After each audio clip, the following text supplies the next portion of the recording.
Olá, minhas irmãs, meus irmãos do Grupo Espírita Luz da Vida.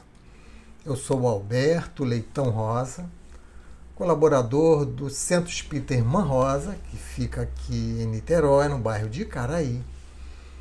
E rogamos a Jesus que nos abençoe em mais esta oportunidade de estarmos aqui reunidos através da internet para juntos estudarmos um pouco mais as suas lições à luz da doutrina dos Espíritos.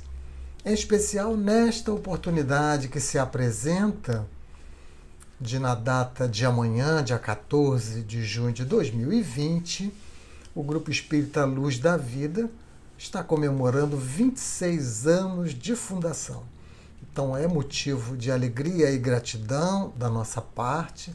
Temos recebido o convite para fazermos esta reflexão que se apresenta em torno do tema As Dimensões Espirituais do Centro Espírita.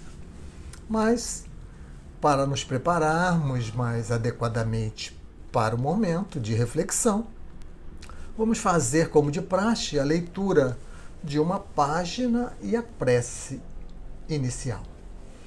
A página escolhida é do livro Coragem, de autoria de espíritos diversos, recebida através da mediunidade de Chico Xavier. E a lição escolhida é de número 36, intitulada Nosso Grupo. É de autoria do espírito André Luiz. E André Luiz vai nos dizer assim: nosso grupo de trabalho espírita cristã, em verdade, assemelha-se ao campo consagrado à lavoura comum. Almas em pranto que o procuram simbolizam terrenos alagadiços que nos cabe drenar proveitosamente. Observadores agressivos e rudes são espinheiros magnéticos que devemos remover sem alarde. Frequentadores enquistados na ociosidade mental constituem gleba seca, que nos compete irrigar com carinho. Criaturas de boa índole, mas vacilantes na fé, expressam erva frágil, que nos pede socorro até que o tempo as favoreça. Confrades irritadiços, padecendo melindres infindáveis, são os arbustos carcomidos por vermes de feio aspecto. Irmãos sonhadores, eficientes nas ideias e negativos na ação, representam flores improdutivas. Pedinchões inveterados que nunca movem os braços nas boas obras, afiguram-se-nos folhagem estéril que precisamos suportar com paciência. Amigos dedicados ao mexerico e ao sarcasmo são pássaros arrasadores que prejudicam a sementeira. O companheiro, porém, que traz consigo o coração para servir, é o semeador que sai com Jesus a semear, ajudando incessantemente a execução do plano divino e preparando a seara do amor e da sabedoria em favor da humanidade no futuro melhor. Vamos orar.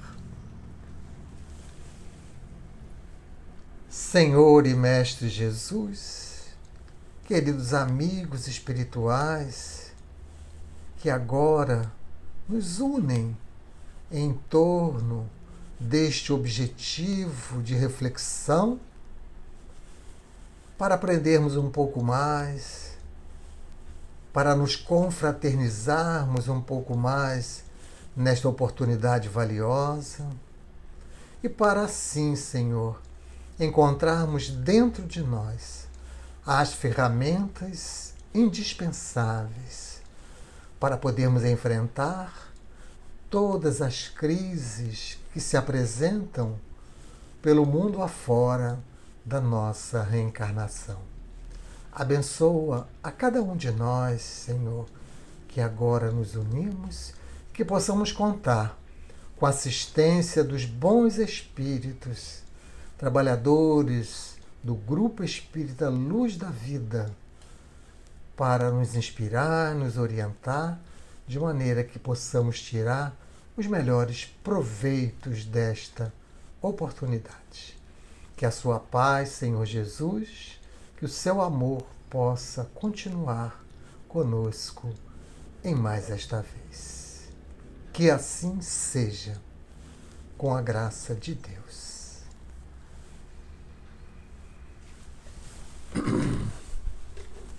Muito bem, meus irmãos, minhas irmãs.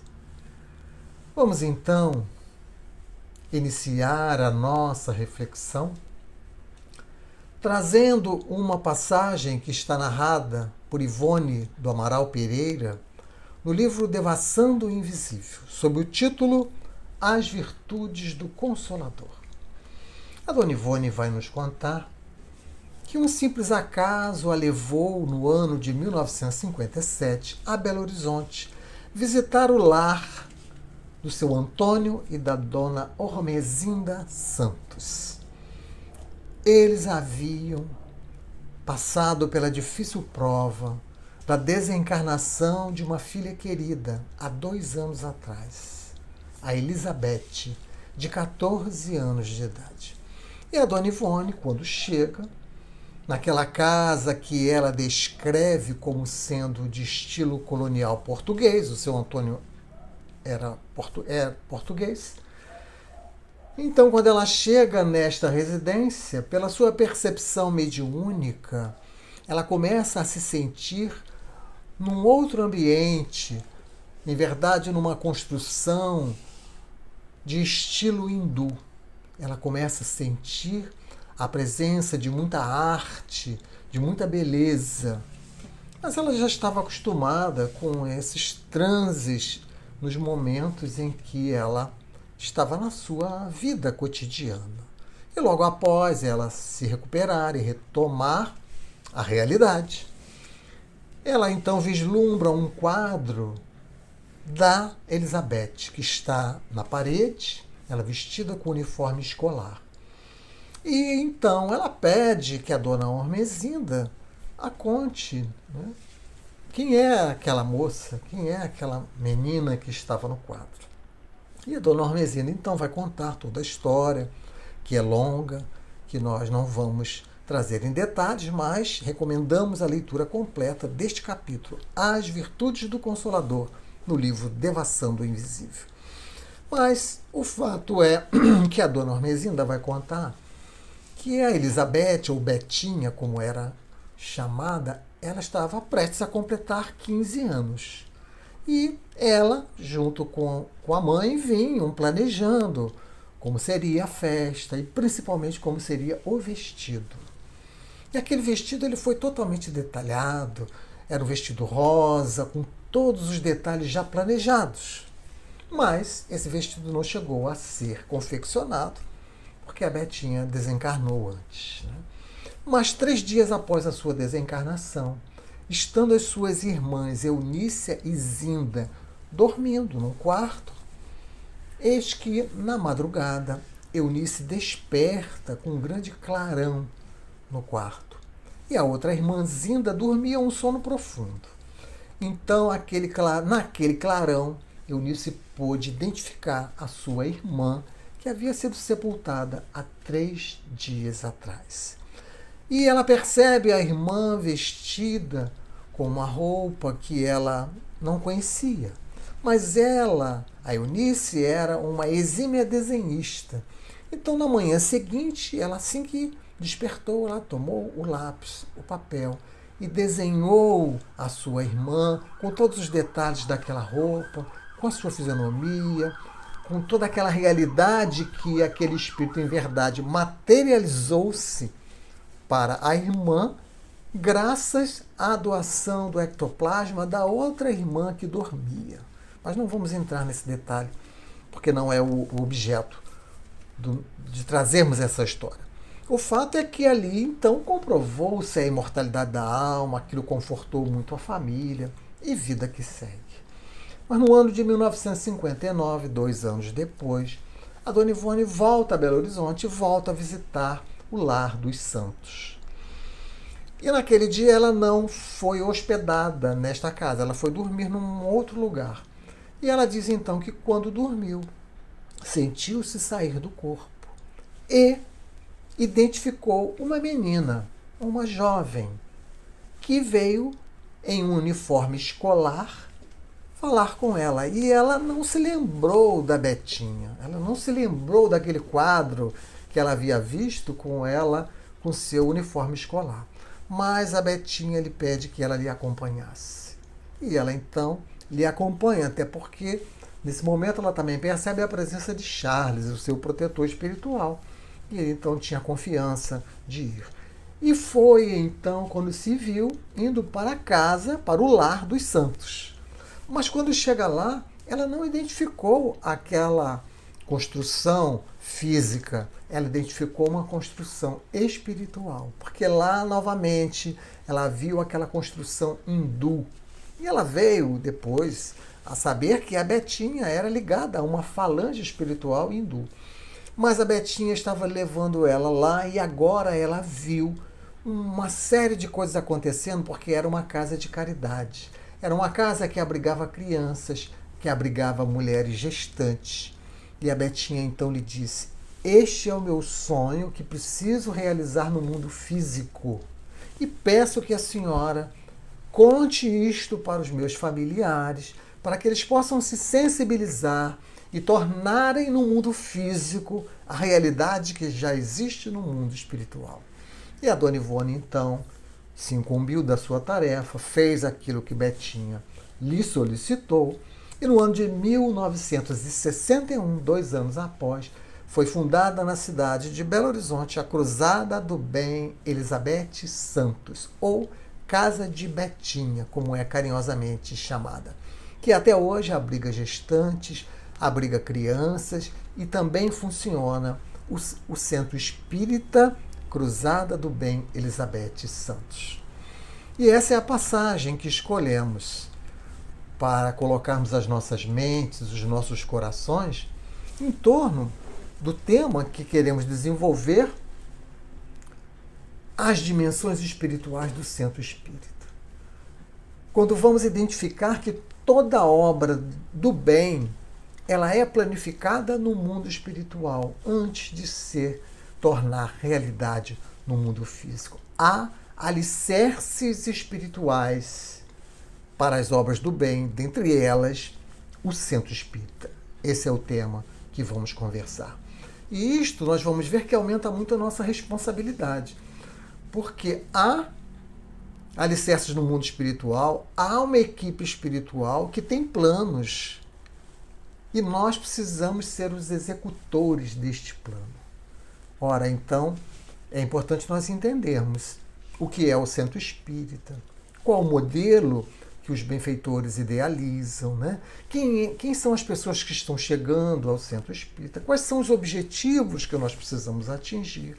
A nossa responsabilidade aumenta quando passamos a identificar que, em verdade, trabalhamos entrelaçados, os dois planos da vida. Há recursos que o mundo espiritual dispõe que nós desconhecemos. Como então que nós devemos atuar para que os objetivos traçados lá se cumpram aqui, né? E vamos também identificar o que está se passando no dia de hoje, né? E agora? Chegou a pandemia e a Casa Espírita fechou as portas? Será que a Casa Espírita fechou as portas? Vamos pensar sobre isso um pouco também. E vamos finalizar conversando sobre o momento que estamos passando, que é um momento de transição que nos levará ao mundo de regeneração, e como deverá ser a nossa casa espírita no mundo de regeneração. São esses aspectos que vamos procurar, a partir de agora, desenvolver no nosso estudo.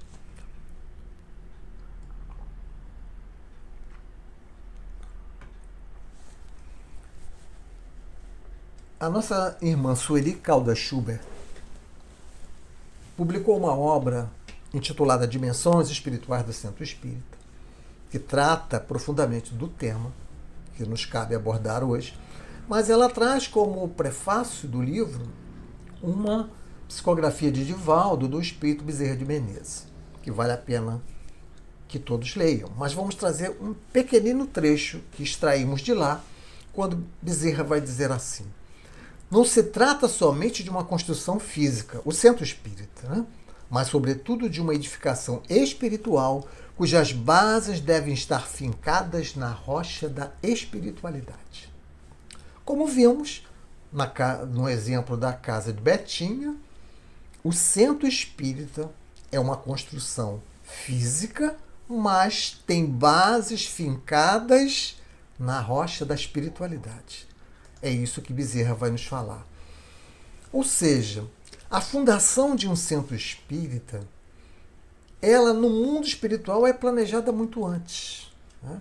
Há antecedência de anos, a equipe espiritual é formada, o plano é traçado, e a equipe que vai ser responsável no plano físico é convidada, muitas vezes encarnam com esta responsabilidade, né? E precisam desenvolver essa sintonia com a equipe espiritual para que possam assim desenvolver a tarefa que estão compromissados desde que reencarnaram, né? Então, quando a casa espírita se materializa na crosta, ela já está inspirada no mundo espiritual, né? Como vimos o exemplo. Apenas para citar mais alguns exemplos, o centro espírita que nós somos vinculados, o Centro Espírita Irmã Rosa, foi fundado em 1920, portanto completa em dezembro desse ano 100 anos. No ano de 1957, foi recebido na casa, através de um médium que atuava na época, uma longa psicografia em forma de poema, intitulada Palavras à Dona Julieta, e a Dona Julieta foi a fundadora da casa e estava encarnada naquela época, em que vem descrevendo todo o plano que foi traçado no mundo espiritual, a encarnação dela que foi com esta missão junto à Irmã Rosa, e ela então concretizou essa construção no mundo físico. Só para a gente entender que é assim que as coisas funcionam, né? Elas vêm do mundo espiritual para o mundo físico. Um outro exemplo que também Sueli traz na sua obra é a respeito de Eurípides Barçanufo, da escola que ele funda lá em Sacramento, né? Vale lembrar, antes disso, que no livro A Vida Escreve, do espírito Hilário Silva, através da psicografia de Chico Xavier, há um capítulo intitulado O Sonho de Eurípides, em que Hilário Silva conta que Eurípides estava encarnado e ele, então, durante o sono, num desdobramento, ele tem um encontro com Jesus. E o capítulo é muito lindo e vale a pena que vocês leiam. Após ele se recuperar de toda a emoção, ele percebe que o Cristo está chorando. E ele toma coragem e pergunta para o Cristo por que ele estava chorando. Se era por causa das pessoas maldosas, dos criminosos, dos políticos corruptos, enfim. E o Cristo diz que não. Que ele estava chorando por conta dos que conheciam a sua mensagem, mas não a seguiam. Então vejam que isto muito provavelmente vai fazer com que Eurípides, ao desencarnar, ele desencarna em 1918, funde no mundo espiritual, durante a década de 20, o Hospital Esperança, que é um albergue espiritual destinado a receber aqueles que conheceram a mensagem cristã, mas não se saíram bem nas suas reencarnações, que não colocaram isto na sua vida, não cumpriram a missão que deveriam cumprir, né? E agora, chegando ao ponto em que a Sueli aborda, no livro Tormentos da Obsessão, Manuel Filomeno de Miranda, através da psicografia de Divaldo Franco, vai contar, então, 30 dias que ele foi a este hospital fundado por Eurípides para um estágio, um aprendizado. E quando se encerra o período, ele estava prestes a retornar, né, para a comunidade onde ele residia, e ele é comunicado que Eurípides havia feito um convite para ele e para vários outros companheiros para se reunirem na casa de Eurípides para fazerem um encontro de despedida, uma confraternização, né? E a casa era fora do hospital. Inclusive, Filomena de Miranda não sabia onde era, aí o doutor Inácio Ferreira que vai levá-lo até a casa de Eurípides. Mas durante o caminho, ele se depara com um amplo edifício escolar identificado como Educandário Allan Kardec. E aí o doutor Inácio explica para ele que esse educandário é o modelo pelo qual Eurípides se inspirou para fundar em Sacramento, no século XX, o Colégio Allan Kardec. Então vejam que o Dr. Inácio esclarece que através de desdobramentos durante o sono, ele vinha ao mundo espiritual para observar novos padrões pedagógicos à luz do espiritismo para que pudesse implantar no seu Colégio Allan Kardec, como ele vai fundar no ano de 1902, tendo por base este modelo original. Então vejam que as obras do bem implantadas na Terra, elas têm a sua base, como disse o Dr. Bezerra, o seu alicerce, fincado no plano espiritual, né? As planificações espirituais antecedem a física, né? Então, toda obra espírita ela tem esse planejamento e tem essa correlação. Então, como estávamos dizendo, vejam como isso, quando a gente entende isso, como isso aumenta a nossa responsabilidade, né? Ora, a Casa Espírita tem uma equipe. A Casa Espírita tem as suas dimensões ampliadas, como muitos já perceberam, médios videntes, de verem que além das paredes existiam outros compartimentos. Então vejam a nossa responsabilidade enquanto trabalhadores da casa, enquanto dirigentes da casa, que nós precisamos nos sintonizar com essa equipe para darmos conta dessa tarefa que nos foi confiada, né? O Espiritismo, a Casa Espírita vem para cumprir os objetivos do Consolador prometido. E nós precisamos então ver como é que estamos lidando, né? Nas várias facetas que a Casa Espírita apresenta, né? A faceta do templo, do santuário de bênçãos, a faceta do hospital que vem curar, né, através do passe, das irradiações, a faceta da oficina que vem nos dar possibilidade de trabalho, a faceta de lar que vem possibilitar que a gente se confraternize uns com os outros e principalmente a faceta de escola, né? Escola de educação integral, escola para educar almas, que esse é o principal objetivo. Então, vejam que nós precisamos afinar essa nossa sintonia, né? Porque as pessoas são enviadas para casa e nós somos os braços daqueles que vão receber. E isso é importante nós nos darmos conta, né? Então vejam o que Jesus diz, só para a gente começar a perceber a nossa responsabilidade. Quem recebe alguém, se eu enviar, recebe a mim. Então Jesus está mostrando a importância de nós sabermos recepcionar bem as pessoas, né? Allan Kardec vai dizer no livro Viagem Espírita, em 1862, que a primeira instância que ele coloca para a Casa Espírita é consolar, é erguer a coragem, é arrancar o homem das suas paixões, do seu desespero, detê-lo de um suicídio. E nós somos os responsáveis por fazermos isso no mundo físico. Então, como fazer isso, né? Principalmente fazendo com que as pessoas, ou nós e todos nós, entendamos o que é a vida. Entendamos o que estamos fazendo aqui. Emmanuel, de forma muito feliz, tem uma página que foi publicada no Reformador do ano de 1951,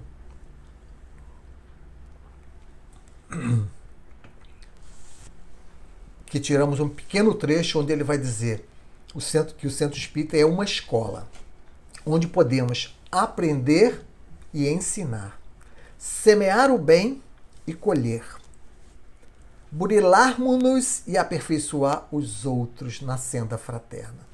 Então vejam que a gente precisa ter esse entendimento. Nós não estamos na Casa Espírita enquanto trabalhadores para ensinar apenas. Nós estamos lá para ensinar, mas também para aprender.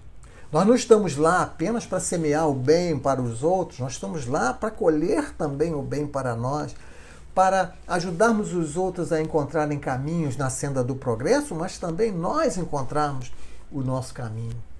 Então, quando a gente tem esse entendimento que todos nós estamos lá para aprender e para ensinar alguns, a gente começa a ir na direção daquilo que o mundo espiritual está planejando. A gente supera pequenas dificuldades, né, de conviver com ideias diferentes, e nós vamos assim nos aproximando do modelo que o mundo espiritual nos apresenta. Ora, quando pensamos em modelo,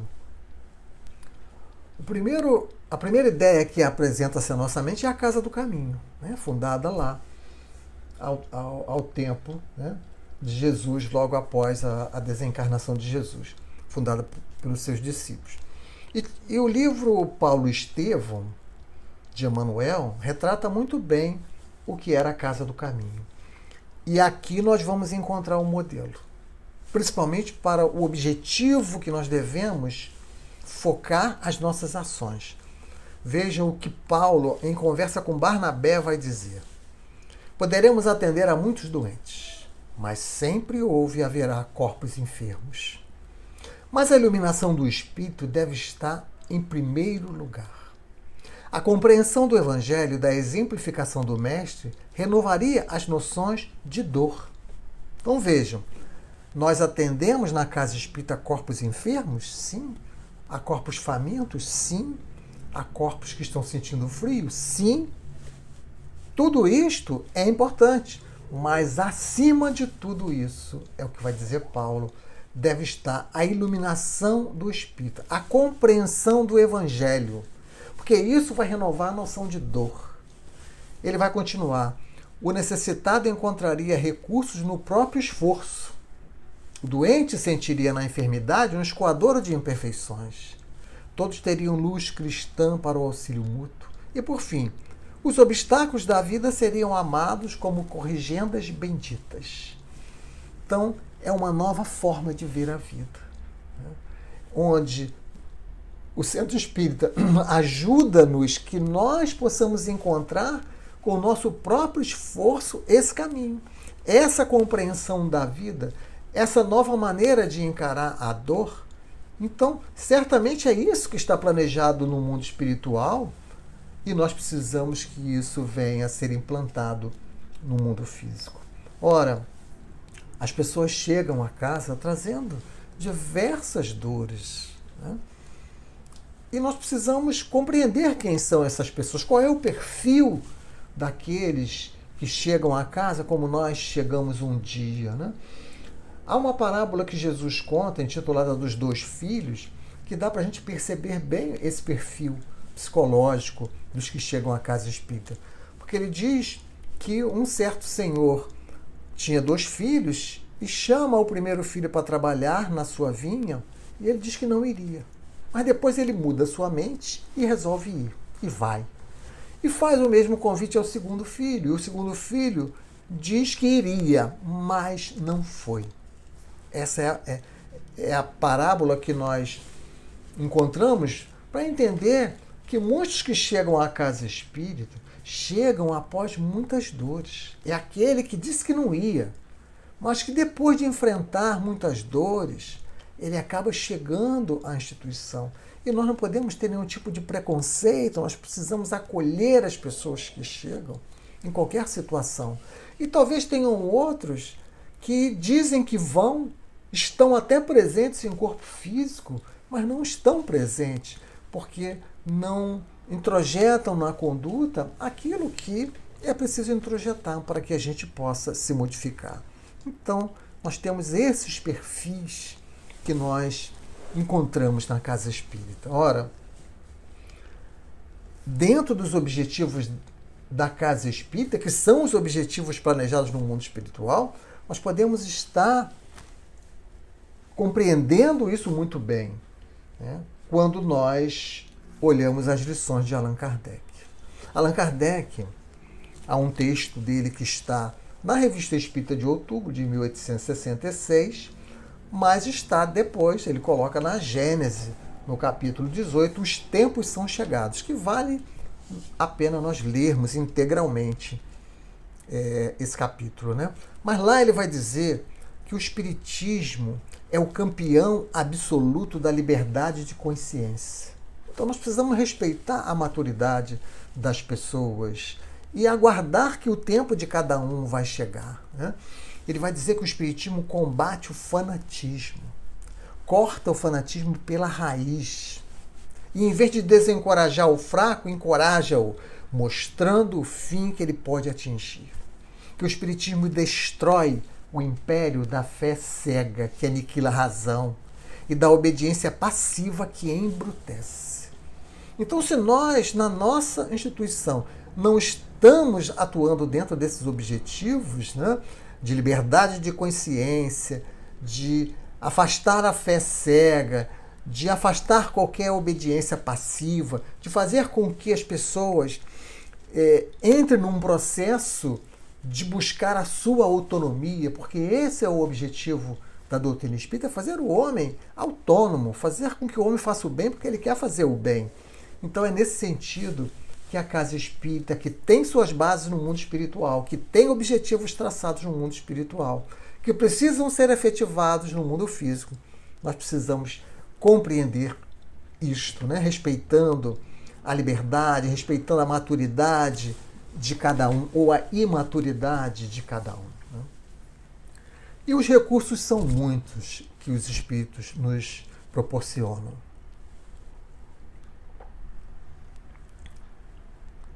Ora, no livro Dramas da Obsessão, do Espírito Bezerra de Menezes, através da Ivone Pereira, temos 2 trechinhos que nós trouxemos para mostrar a nossa responsabilidade.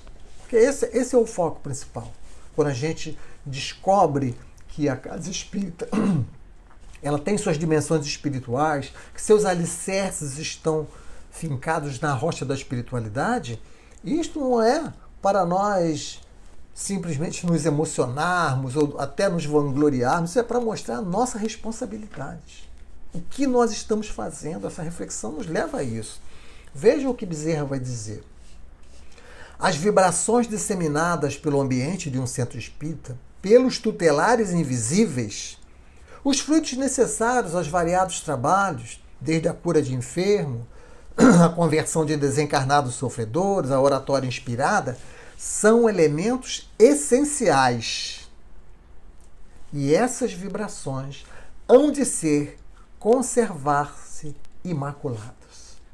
Então vejam que as vibrações, os fluidos emanados do mundo espiritual, eles são necessários para que o trabalho se realize, mas que esses fluidos precisam se conservar imaculados. E aí entra a nossa participação.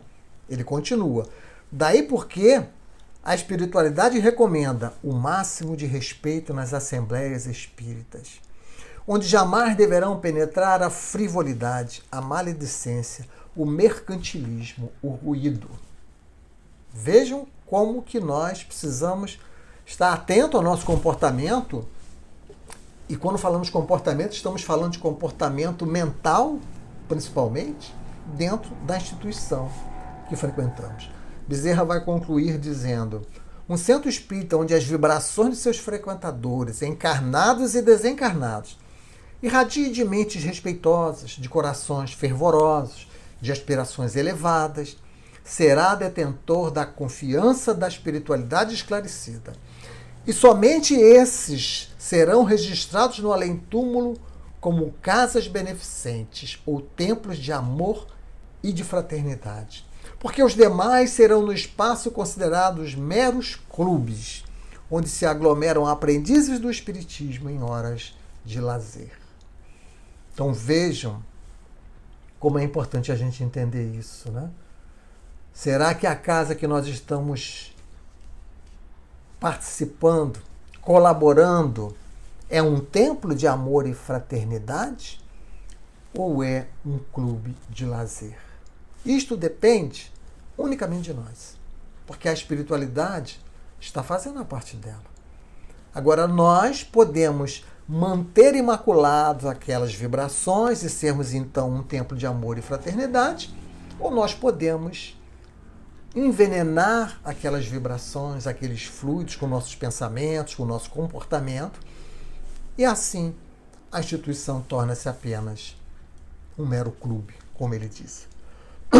Ora, as atividades são desenvolvidas nos dois planos da vida, né? Quando pensamos numa reunião pública, que é a reunião mais comum na casa espírita, né, nós passamos a imaginar os benfeitores espirituais chegando muito antes da reunião começar, né, magnetizando o ambiente, instalando barreiras magnéticas, fazendo triagem dos desencarnados que podem entrar e daqueles que não podem entrar, como várias obras nos relatam cenas nesse sentido, né?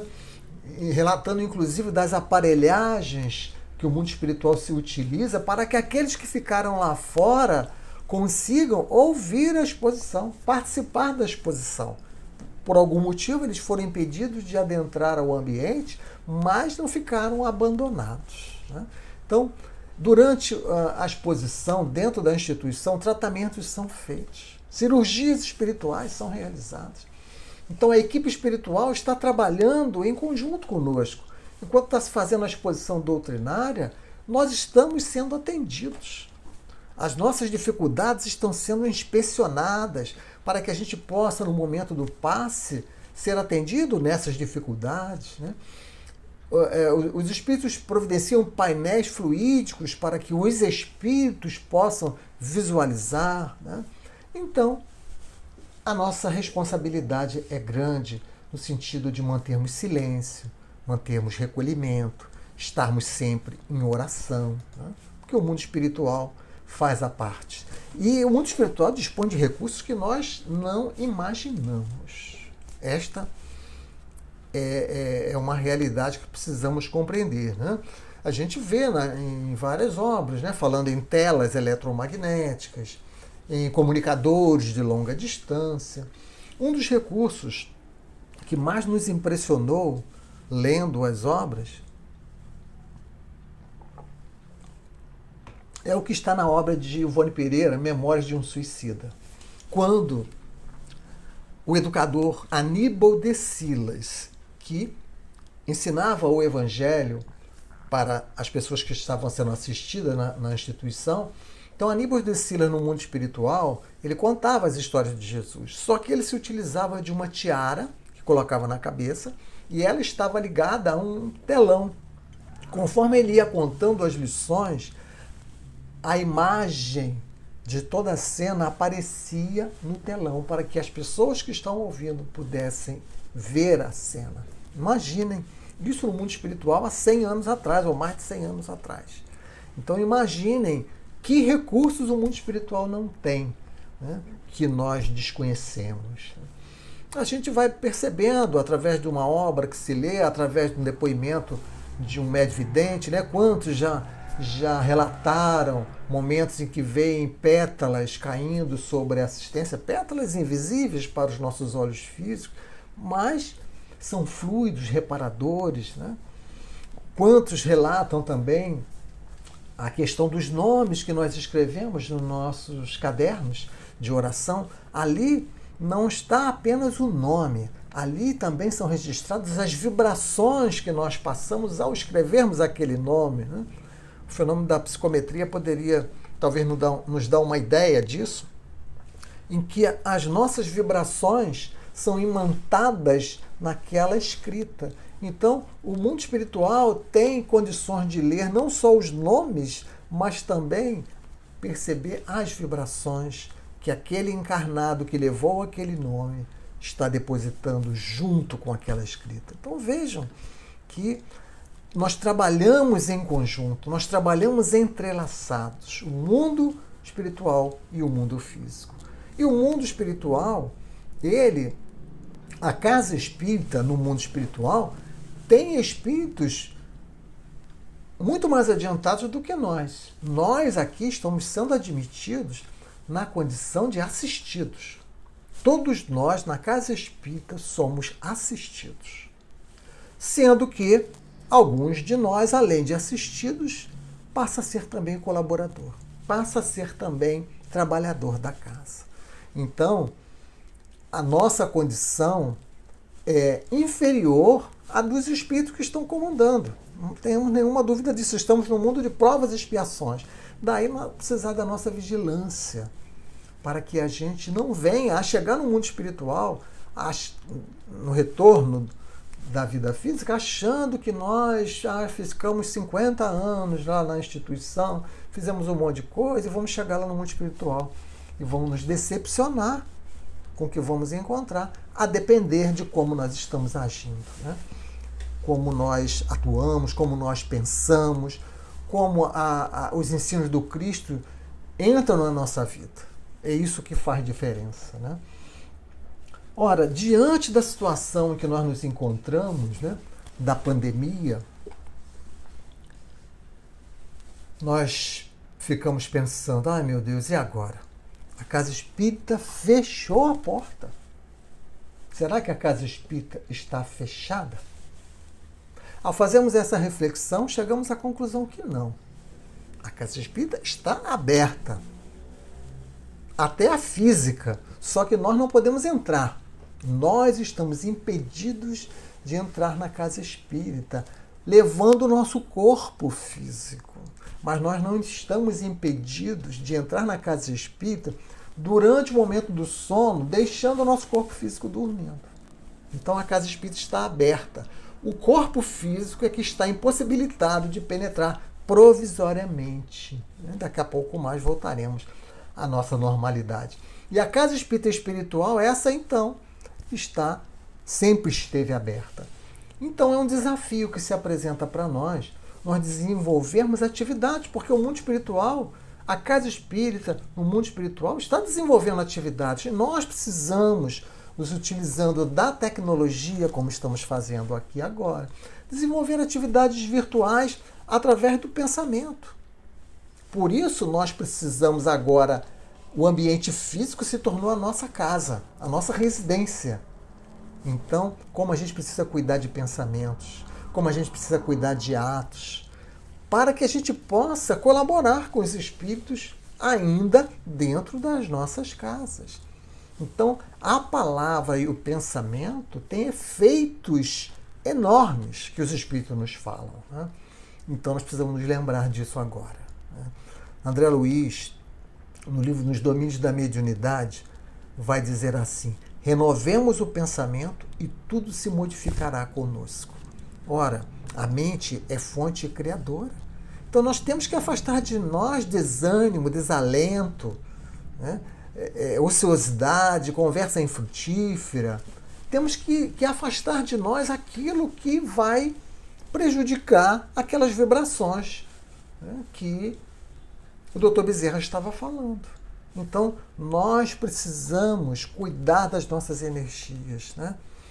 Quando nós entramos em desânimo, em cólera, em revolta contra Deus, e esses comportamentos todos equivocados que ainda nos caracterizam, nós devoramos as nossas energias. E como que nós vamos então colaborar com um trabalho à distância feito pelo mundo espiritual? Então, as nossas palavras, os nossos pensamentos, eles podem enfraquecer ou fortalecer o nosso próprio sistema imunológico, né? Allan Kardec vai dizer na Gênese, no capítulo 14, quando trata dos fluidos, que quando se diz que um médico opera a cura de um doente por meio de boas palavras, enuncia-se uma verdade absoluta, pois que um pensamento bondoso traz consigo fluidos reparadores que atuam sobre o físico, tanto quanto sobre o moral.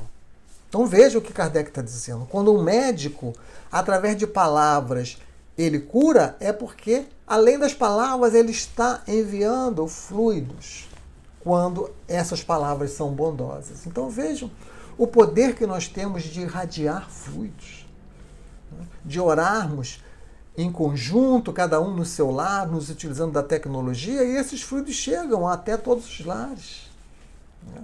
De nós fluidificarmos a nossa água através dessa irradiação. Então, nós temos muitos recursos. O mundo espiritual continua trabalhando e nós não temos que nos paralisar por conta do isolamento social.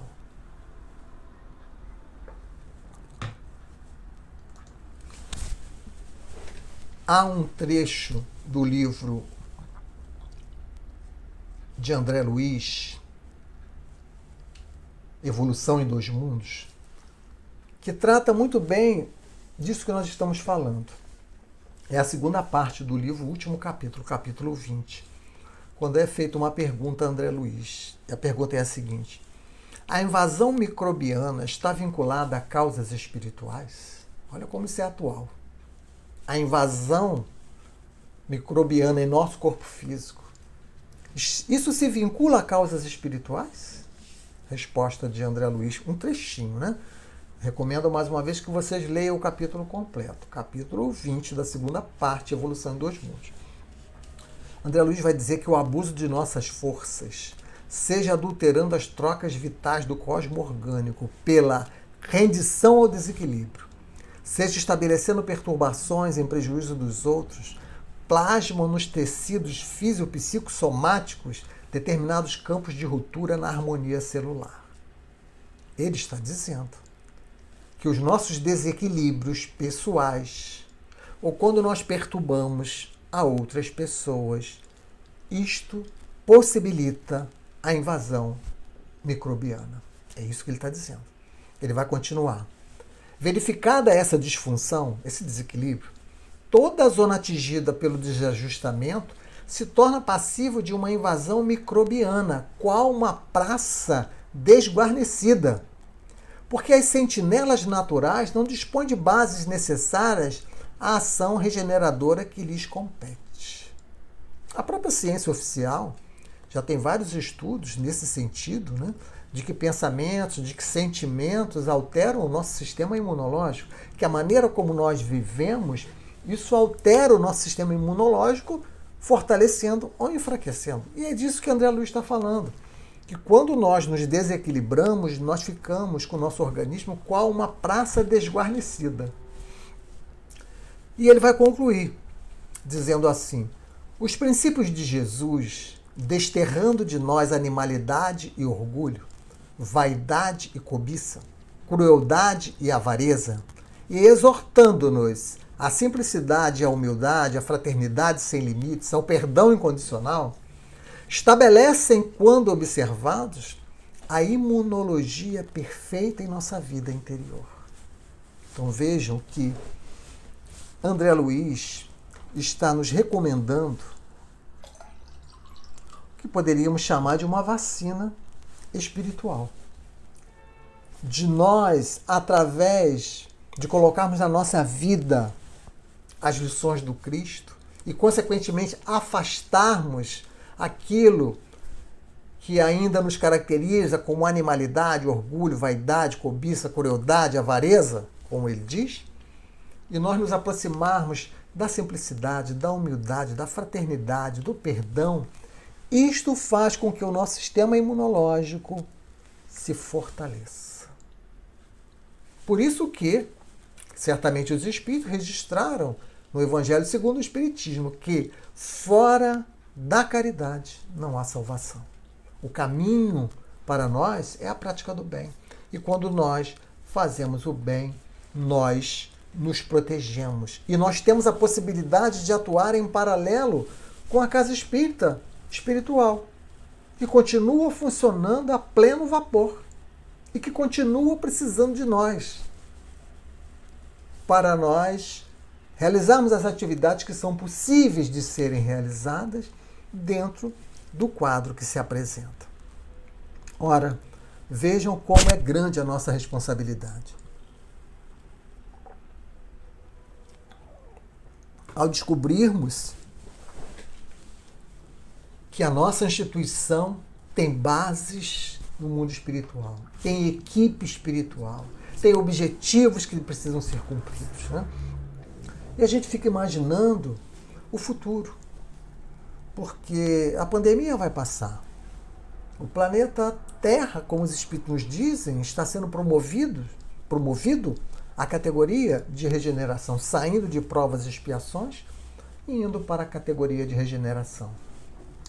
E a nossa instituição? Como deve ser a instituição, o centro espírita, que vai ser o mesmo quando estivermos no mundo de regeneração? E pensando nisso, nós fomos buscar as orientações que Allan Kardec nos dá, né?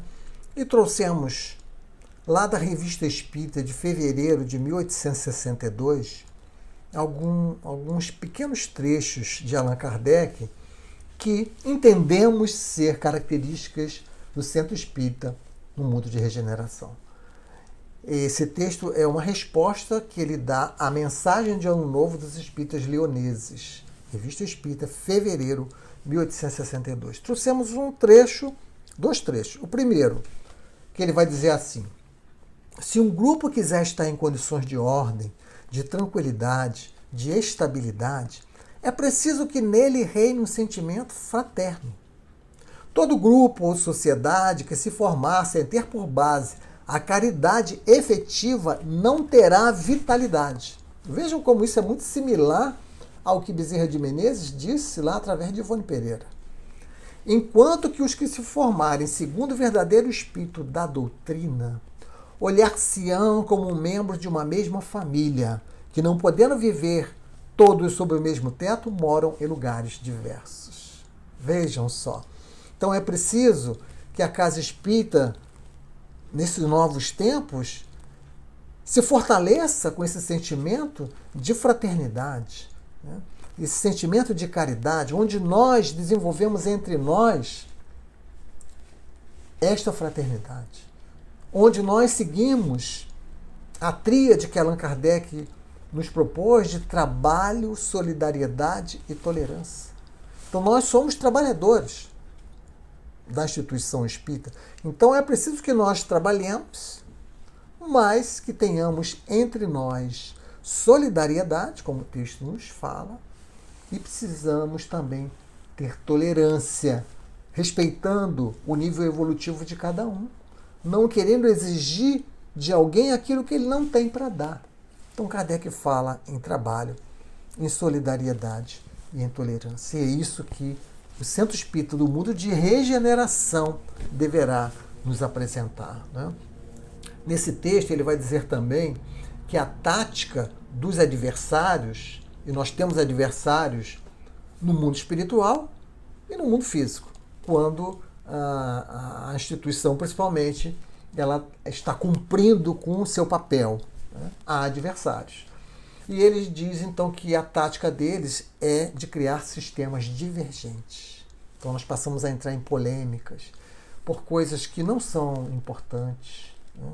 Nós passamos a nos dividir no sentido de competirmos um com o outro por cargos, por funções. Então, olha quanto equívoco a gente comete e como que os espíritos estão nos prevenindo de tudo isso, né?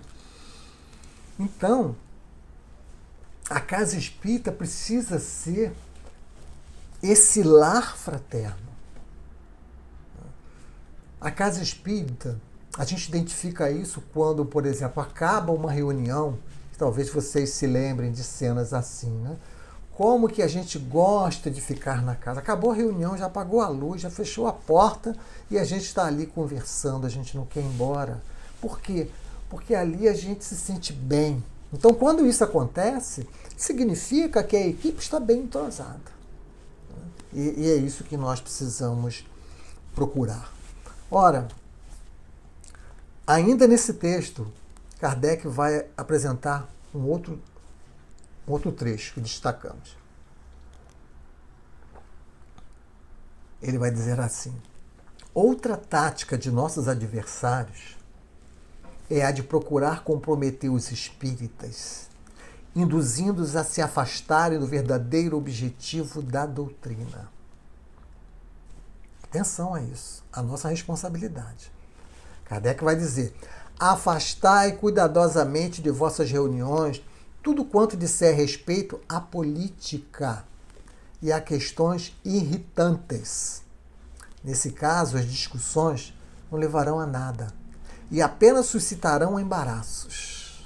Então vejam que aquelas vibrações que os espíritos estão disseminando no ambiente, quando nós trazemos a política, trazemos as questões irritantes, elas são prejudicadas.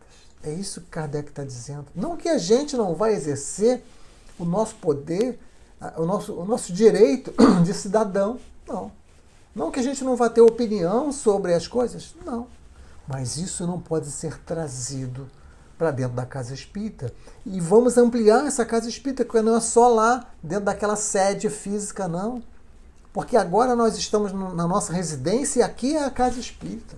Porque nós estamos daqui realizando atividades. Então, é preciso que a gente tenha equilíbrio, não nos desequilibrarmos, não ficarmos nos indignando todos os dias. A indignação, ela movimenta, sim, ela é importante, mas se eu vou ficar indignado todos os dias, as minhas vibrações vão ficar extremamente reduzidas. Eu não vou ter condições de cumprir com aquele objetivo que o mundo espiritual está esperando de mim. Então, é a orientação de Allan Kardec, né?